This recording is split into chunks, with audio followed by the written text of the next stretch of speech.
See, we discuss about sleep, right? Today we are going to discuss about sleep disorders, right? बहुत detail में नहीं पढ़ाऊंगा, time कम है। कुछ स्लीप डिसऑर्डर के विषय में बताऊं। अब देखो, स्लीप डिसऑर्डर में क्या हो सकता है। एक हो सकता है फर्स्ट एक्सेसिव स्लीपनेस।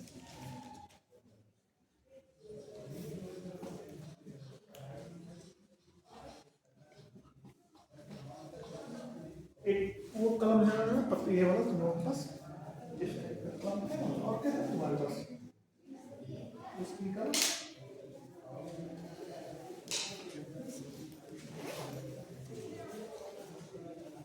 ठीक है, तुम अपना लिखो निकाल के कुछ।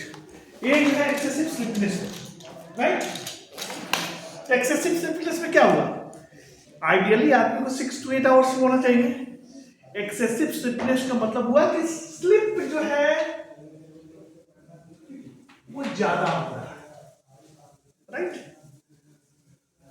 दूसरा जो है वो है difficulty initiating and maintaining sleep.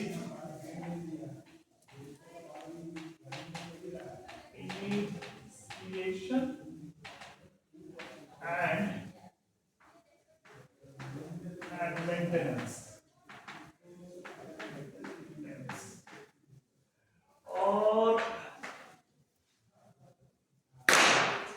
तीसरा हो सकता है difficulty with partial arousal from sleep, यानी more sleep, excessive sleepiness, initiation and maintenance of sleep. और तीसरा है difficulty with partial arousal from sleep.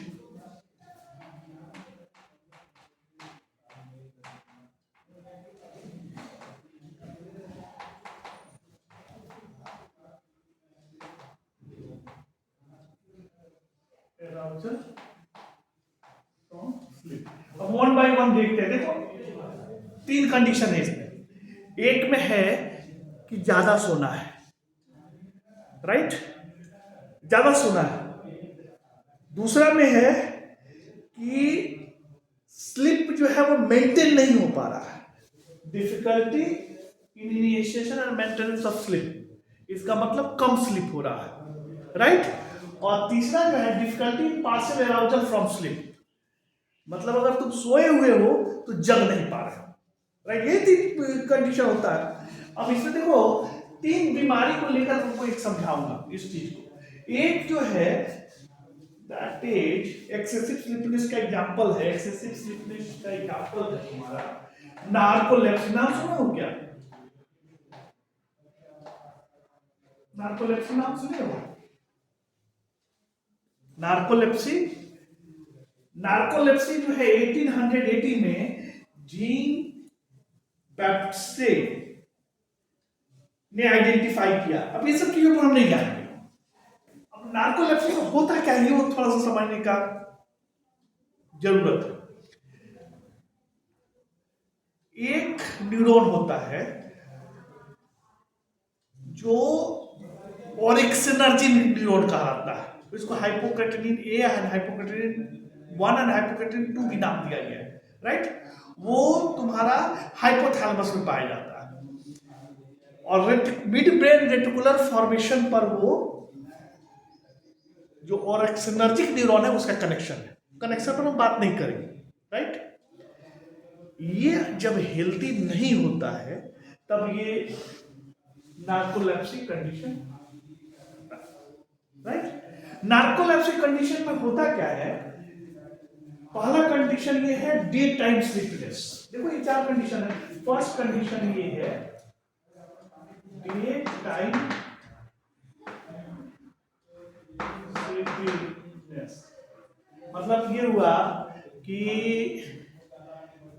बैठे हुए हो but you are feeling sleepy, अचानक स्लीप में चले जाते हो, राइट। तो नार्कोलेप्सी का एक सिम्टम है, राइट। मतलब डे टाइम, दिन के समय में ही में जो है वो स्लीपनेस मसूल, डे टाइम स्लीपनेस। ओके, दूसरा सिम्टम ये है इसका, that is cataplexy.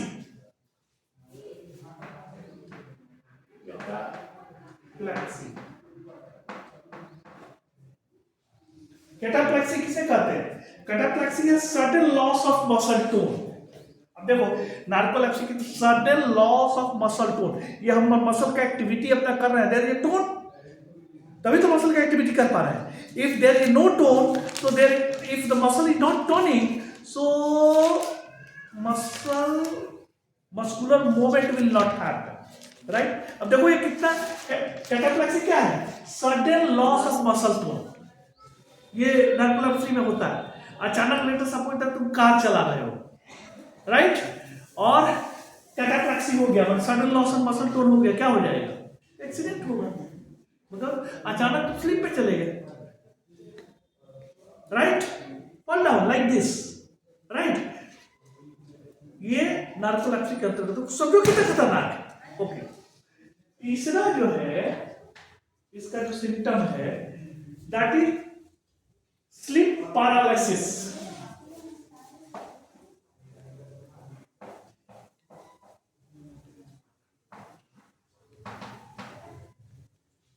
Sleep paralysis means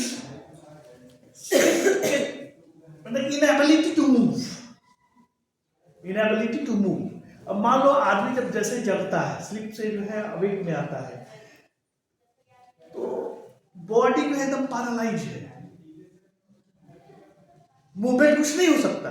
तो ये स्लीप पैरालिसिस भी जो है वो नार्कोलेप्सी का एक सिम्टम है।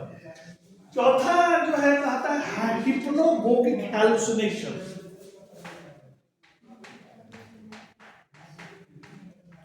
हिप्नो, तुमको लोग बताया हूं, हिप्नोगोगिक एंड हिप्नोपोमिक। हिप्नोगोगिक हैलुसिनेशन,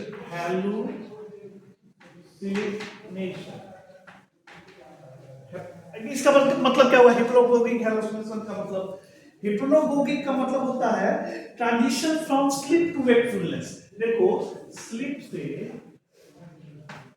वेकफुलनेस में जाने, दैट इज वेकफुलनेस में जाने, हिप्नोगोगिक, और वेक से स्लीप में जब ट्रांजिशन हो रहा होता है, तो दैट इज हिप्नोगोगिक, हिप्नोपोनिक, राइट, याद रखना। तो हिप्नोगोगिक हैलुसिनेशन होता है। हैलुसिनेशन का मतलब क्या होता है कि जो चीज है नहीं वो तुमको पता लग रहा है, राइट। तो जैसे आदमी स्लीप से मूव में जा रहा होता है, स्लीप से वेक में जा रहा होता है, उस समय अजीबोगरीब टाइप के थॉट आते हैं, राइट, जो रियल थॉट नहीं है, राइट। पता लगेगा स्लीप से वेक में जा रहा है आदमी, और अजीबोगरीब थॉट आता है, तो लगेगा कि कमरा में जो है कछुआ था, और रियल में कछुआ है नहीं, यही हैलुसिनेशन है। अचानक से लगेगा कि कमरा में कोई भूत आ गया, भूत है ही नहीं, कुछ आया है ही नहीं, तो वो हैलुसिनेशन है, हिप्नोगोगिक हैलुसिनेशन। तो ये सिम्टम्स है। ओके, पांचवा जो है दैट इज फ्रैगमेंटेड स्लीप। ये इसका जो है fragmented sleep.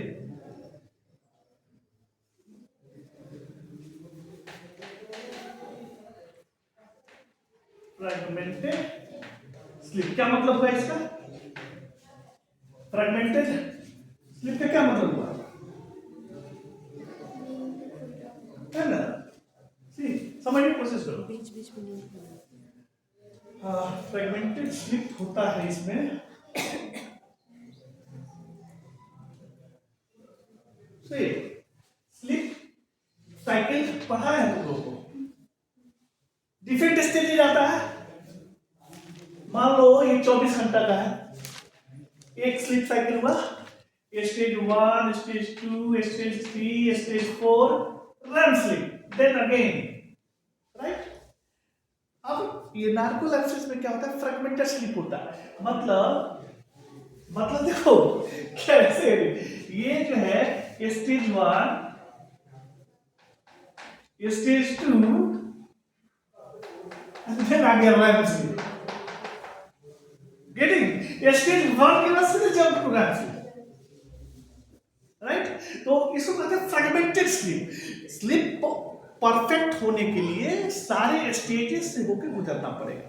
Stage 1, stage 2, stage 3, stage 4, then REM sleep. तुम लोग बताया था कि स्टेज 1 जो है लगभग 20 मिनट, स्टेज 1 स्टेज 2 भी जो है टाइम बताया था, स्टेज 3 4 लगभग 40 मिनट, 90 मिनट से साइकिल होता है, और उसके बाद 10 से लेकर 20 मिनट जो है तुमको रैम स्लीप होता है। I think we discuss, right. इस तरह से जो है 90 से लेकर 120 मिनट का एक स्लीप साइकिल होता है, राइट। तो ये फ्रेगमेंटेड स्लीप में क्या होता है कि स्टेज 1 आया और स्टेज 1 के बाद जो है रैम स्लीप आ गया। दैट्स व्हाई ये नार्कोलेप्सिक में फ्रेगमेंट। अब इसका कारण क्या है? कारण ये है, देखो ये लेट अस सपोज दैट तुम्हारा ऑरेक्सिनर्जिक न्यूरॉन है, ऑरेक्सिनर्जिक न्यूरॉन, और ऑरेक्सिन इसका हम मैकेनिज्म नहीं पढ़ा है। ऑरेक्सिन ए और दूसरे जगह से होता है ऑरेक्सिन बी, ऑरेक्सिन बी, इसको दूसरा नाम भी ऑरेक्सिन एक लोग कहते हैं हाइपोक्रेटिन 1 इसको बोलते हैं और हाइपोक्रेटिन 2 इसको बोलते हैं, राइट। अब होता क्या है, लेट अस सपोज दैट किसी वजह से ये ऑरेक्सिनर्जिक न्यूरॉन में इंबैलेंस हो जाए, तो स्लिप जो होता है ना, उसका मेंटेनेंस जो है वो वेग का, स्लिप का वेग का मेंटेनेंस जो है ना वो कंटिन्यूअस नहीं होता है। इसी की वजह से क्या होता है कि वेग के समय में जो है वो स्लिप आने लगता है, राइट। इसी की वजह से जो है तुमको स्लिप पैरालिसिस होता है, इसी की वजह से तुमको जो है फ्रेगमेंटेड स्लीप महसूस होता है, इसी के वजह से जो है हिप्नोगोगिक हैलुसिनेशन होता है, जो अभी हमने तुम लोगों को नार्कोलेप्सी में जो है वो 5 सिम्टम्स तुमको बताया। क्या क्या सिम्टम बताया, बता। पहला सिम्टम क्या था? Day time sleepiness. दूसरा सिम्टम क्या था? कैटाप्लेक्सी। तीसरा सिम्टम क्या था? Sleep paralysis. चौथा हिप्नोगोगिक हैलुसिनेशन, और पांचवा fragmented sleep. This is due to problem of orexinergic और hypocretinergic neurons. Presently we are not going to discuss in detail. Later on second semester में जब जो है पढ़ना, इसको डिटेल में पढ़ना है, इसी चीज को डिटेल में पढ़ना है, राइट। कनेक्शंस कैसे कैसे इसको पढ़ना है। एट दिस जंक्शन तुम्हें याद रखना है कि नार्कोलेप्सी क्या है? एक्सेसिव स्लीपनेस वाली चीज है। इसके सिम्टम ये किसकी वजह से होता है? ऑरेक्सिनर्जिक न्यूरॉन के प्रॉब्लम्स की वजह से होता है। ऑरेक्सिनर्जिक न्यूरॉन कहाँ पाया जाता है? ये हाइपोथैलेमस में पाया जाता है। ओके, इसके होने से क्या क्या सिम्टम्स होते हैं? Excessive sleep, day time sleepiness हो जाएगा, स्लीप पैरालिसिस हो जाएगा, हिप्नोगोगिक हैलुसिनेशन हो जाएगा, तुमको फ्रेगमेंटेड स्लीप हो जाएगा, और एक और क्या है? कैटाप्लेक्सी। तो ये सारे सिम्टम्स जब दिखते हैं इसका मतलब ये नार्कोलेप्सी डिजीज है। ओके, ये क्योंकि न्यूरॉन से रिलेटेड है। न्यूरॉन जब डिजनरेट हो जाता है तो रिजनरेट होता है क्या?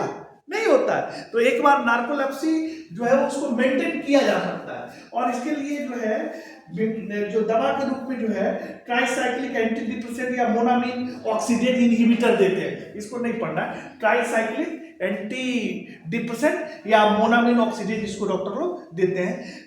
एक बार हो गया इलाज नहीं है, उसको मेंटेन किया जा सकता है, ठीक है।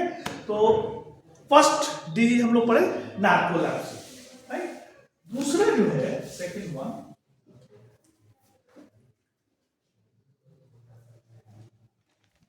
Apnoea, sleep apnoea. एपनिया जानते हो क्या होता है? स्लीप एपनिया, एपनिया जो है temporary season of breathing specially during apnoea, sleep apnoea.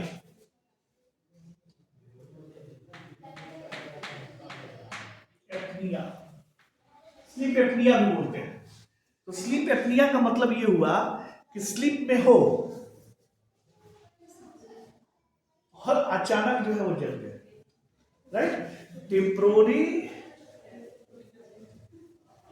Season of breathing specially during sleep. अब देखो एपनिया में होता क्या? स्लीप एपनिया में देखो, स्लीप पे तुम गए, राइट। स्लीप पे जाने के बाद reduction in skeletal muscle tone में होता है, स्केलेटल मसल टोन जो है वो रिड्यूस होगा। स्केलेटल मसल टोन रिड्यूस होने की वजह से ऑब्स्ट्रक्शन ऑफ अपर एयरवे,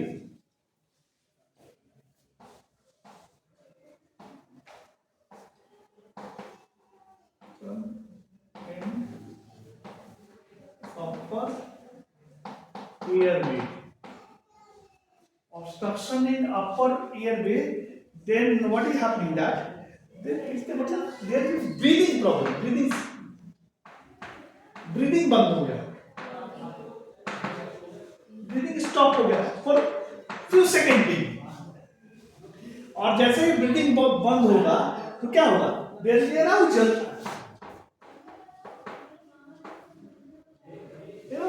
अब देखो जिसके वजह से तुम्हारा स्लीप साइकिल परफेक्ट नहीं होगा, इसी को क्या बोलते हैं, स्लीप एपनिया। स्लीप एपनिया में क्या हुआ, स्लीप में गए, स्लीप में जाने की वजह से मसल टोन में रिडक्शन हुआ। मसल टोन में रिडक्शन होने का मतलब ये जो स्केलेटल मसल टोन में रिडक्शन के साथ साथ ये जो अपर एयर जो है मसल उसके टोन में रिडक्शन हो गया और ये बंद हो जाता है।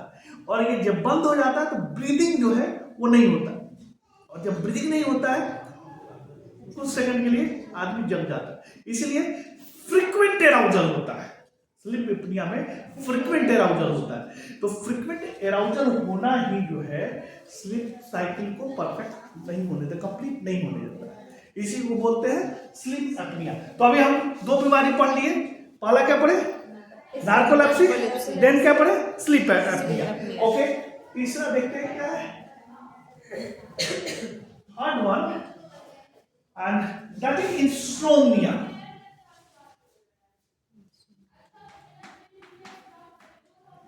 Insomnia, right. इंसोम्निया का मतलब स्लीपलेसनेस, कम सोने वाला हो गया, इसको बोलते हैं स्लीपलेसनेस।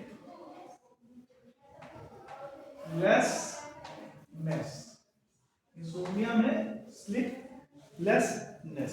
अब इंसोम्निया का मतलब क्या होगा, सम डिफिकल्टी इन फॉलिंग और स्टेइंग अस्लीप और बोथ, स्लीप में जाना, राइट, या स्लीप से जगना, ये दोनों कंडीशन है, राइट, प्रॉब्लम है, तो that is known as insomnia.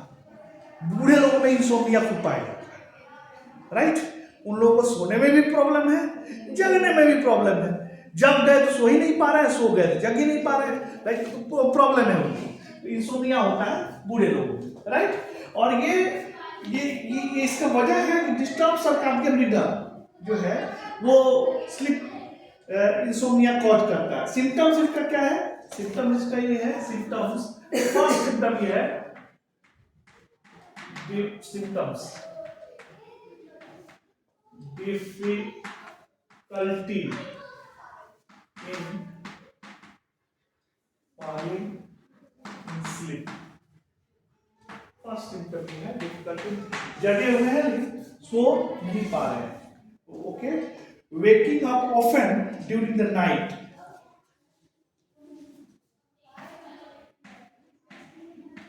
waking up often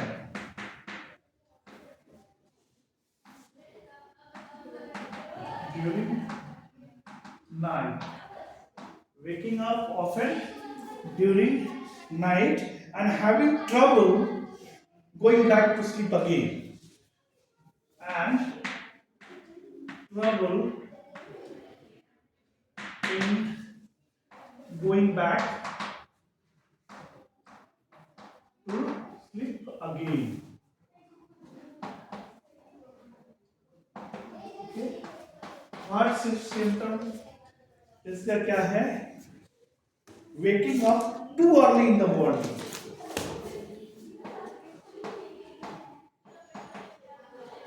waking up too early in the morning, okay। चौथा तुमको है सिम्टम इसका, that is feeling tired upon waking,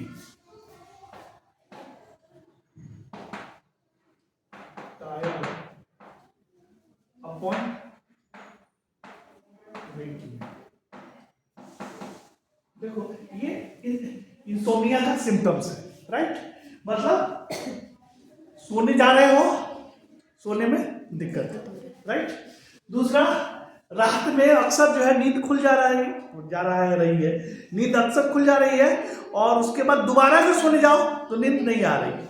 तीसरा तुमको है सुबह जो है 3 ही बजे उठ गए, अक्सर बूढ़े लोग ऐसे करते हैं, सारा एग्जाम में बूढ़े लोगों में होता है, सुबह जो है waking up too early in the morning. और उसका सिम्टम है फिर सुबह जब देखो, जब सुबह जब उठते हैं ना, या कभी भी सो के जब उठते हैं ना, you must feel fresh, energetic, अच्छा लगना चाहिए।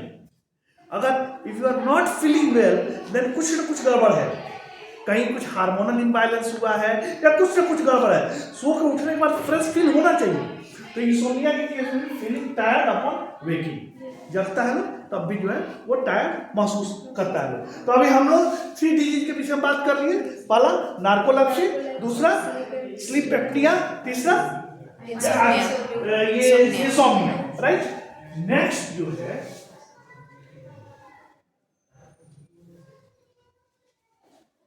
That is parasomnia.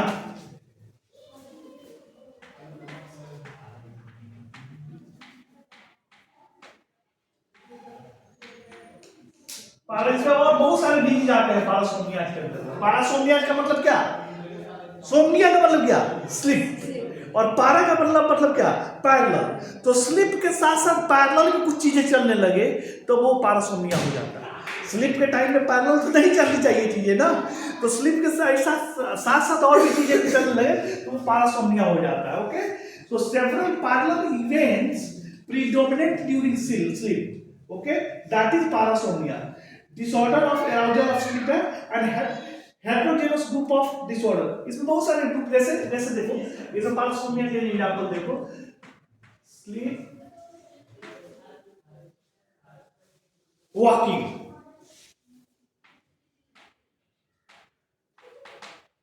वॉकिंग तुम्हारा स्लीप का मूवमेंट है क्या? नहीं है, लेकिन स्लीप में हो और चलने लगे तो क्या है? पैरासोम्निया है। ओके, देन स्लीप टॉकिंग, सोए हुए हो और बात करने लगे। तो कई बार लोग कहते हैं भूत से बात कर रहा है, लेकिन भूत से बीमारी है, parasomnia. Sleep talking, bed wetting, ये कई बार क्या होता है, सोए हुए हैं और जो यूरिनेशन है वो जग के जाके पर्टिकुलर प्लेस पे आदमी करता है, लेकिन पैरेलल इवेंट में क्या हो जाए कि बेड पर ही जो है वेटिंग कर दे, राइट। तो दिस अगर ये लगातार कोई कर रहा है तो इसका मतलब पैरासोम्निया होने का चांसेस है। Okay, then REM behaviour disorder,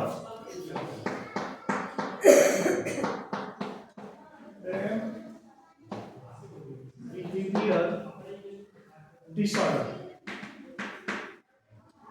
REM behaviour disorder एक तरह से पैरासोम्निया ही है और बहुत सारा ये होता है। During REM behaviour disorder the paralysis that usually occurs during REM sleep is absent allow the person to act out his. अब रैम बिहेवियर डिसऑर्डर क्या है? देखो, रैम स्लीप में होता क्या है बताएं, तुम लोगों को याद होगा कि ब्रेन जो है वो एक्टिव होता है, राइट। कई बार इसको जो है ड्रीम स्लीप भी कहते हैं। ड्रीम स्लीप, रैम स्लीप में ये माना गया है कि सपना आता है, राइट। तो रैम बिहेवियर डिसऑर्डर में क्या हुआ, कभी कभी कोई सपना आदमी देख रहा होता है और वो परफॉर्म करना शुरू कर देता है, मतलब पैरेलल इवेंट हो गया, पैरेलल इवेंट हो गया, राइट। देख रहा है कि हम किसी को मार रहे हैं और उठ के मारना शुरू करते जो बगल में सोया हुआ उसका। What is this? बीमारी, इट हैपेंस, होता है ऐसा। कई बार कई स्पाउस में ये प्रॉब्लम आता है, राइट। वाइफ सोई हुई है, हस्बैंड सोया हुआ, उठ के चटाचट तमाचा जो है देना शुरू कर दिया, राइट। तो ये क्या है? रैम बिहेवियर डिसऑर्डर है, राइट। वो उसने कुछ ड्रीम देखा, कुछ विविड ड्रीम, राइट, और वो ड्रीम जो है वो परफॉर्म करना शुरू कर दिया, राइट। तो RAM behavior during RAM behavior disorder, the paralysis that usually occurs during RAM sleep is incomplete or absent, allow the person to act his her dreams. RBD is characterized by acting out dreams that vivid, intense and violent. ये सारा problem जो है जितना sleep का बीमारी हम बताए वो होता क्यों, वाई, या इस पर बहुत सारा बताया जा सकता है but time is not permitting me to tell all those things. इतना तो मैं बस याद रखना है what I said, narcolepsy sleep का प्रॉब्लम है, देन तुमको स्लीप एप्निया, उसके बाद एक और बताए हैं insomnia and then parasomnia, parasomnia के बाद देन रैम बिहेवियर डिसऑर्डर। इतना याद रखो at this juncture, it is more than enough. Then why sleep problem? Why? क्यों स्लीप का प्रॉब्लम होता है? ये किसके वजह से काउज होता है स्लीप प्रॉब्लम? कुछ गेस? किसके वजह से काउज बाय? किसके वजह से काउज होता है? जैसे combination of brain chemical imbalance. देखो ब्रेन के भीतर तुम लोगों को हम न्यूरोकेमिकल रेगुलेशन ऑफ स्लीप नहीं पढ़ाया है, राइट? कुछ न्यूरो ट्रांसमीटर होते हैं, उस न्यूरो ट्रांसमीटर जैसे एसिटाइलकोलिन है, गाबा है, नॉरेडुलिन है, इस सब का सेरोटोनिन है, इसका बैलेंस होता है। किसी वजह से वो बैलेंस गड़बड़ हो जाए तो स्लीप रिलेटेड प्रॉब्लम या स्लीप डिजीज जो है वो इनिशिएट होगा या होगा। So caused by combination of brain chemical imbalance. तो पहला रीजन ये है कि imbalance brain neurotransmitter,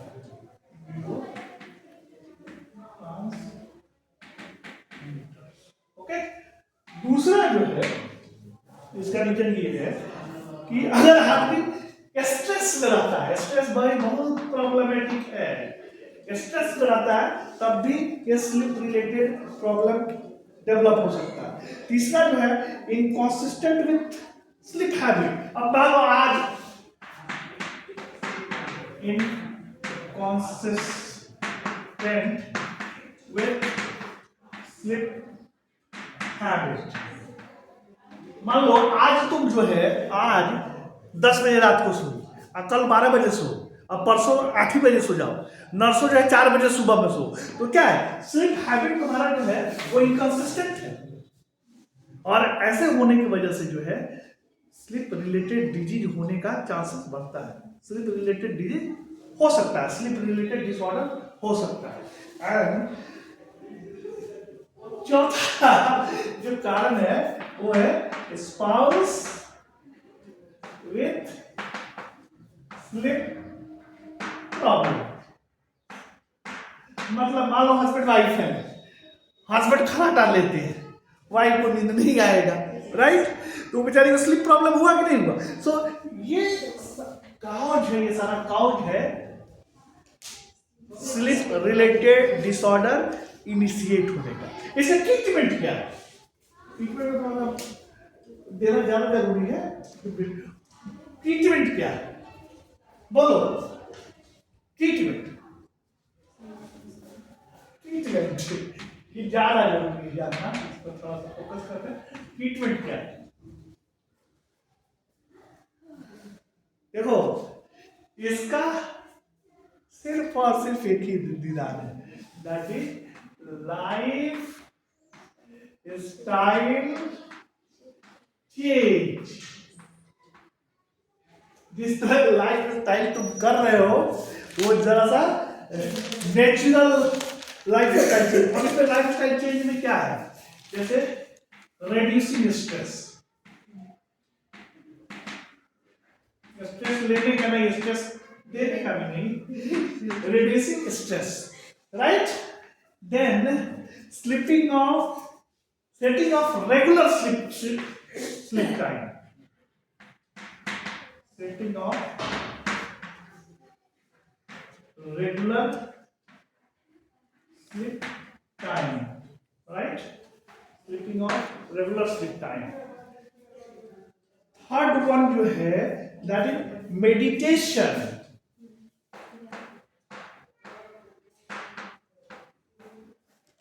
meditation and yoga, then engage in stress reducing activity before going to sleep. Engage in stress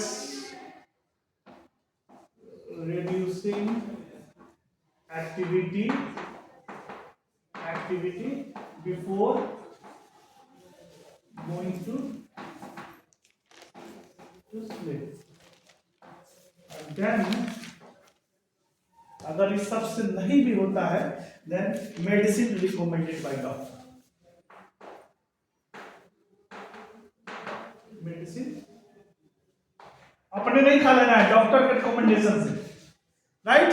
अपने से कहेगा लोग भांग खाने से नींद बढ़िया आता है, भांग खा के सो जाओ. राइट? कहेगा लोग वो ड्रिंक करने से नींद बढ़िया आता है. No, you must ask somebody who is expert. So these are treatment for sleep disorders. right? अपने आप को तुम स्लीप डिसऑर्डर से सेव कर सकते हो. राइट? अच्छा, अब देखो, अभी चूंकि हमारा मीटिंग है, जाना पड़ेगा, तो ये तुम लोगों को अपने आप को इसको खत्म करना है. तो हमने तुम लोगों को स्लीप पूरा का पूरा पढ़ा दिया. ये आई थिंक यूनिट 4 होगा या यूनिट ये होगा, ये खत्म होगा. राइट? और हम अगेन बोल रहे हैं कि तुम लोग बहुत कम बताया है, इससे बहुत कुछ बताया था, बिकॉज टाइम का लिमिटेशन है और बहुत सारी चीजें पढ़ानी है. सो नाउ इतना याद रखना.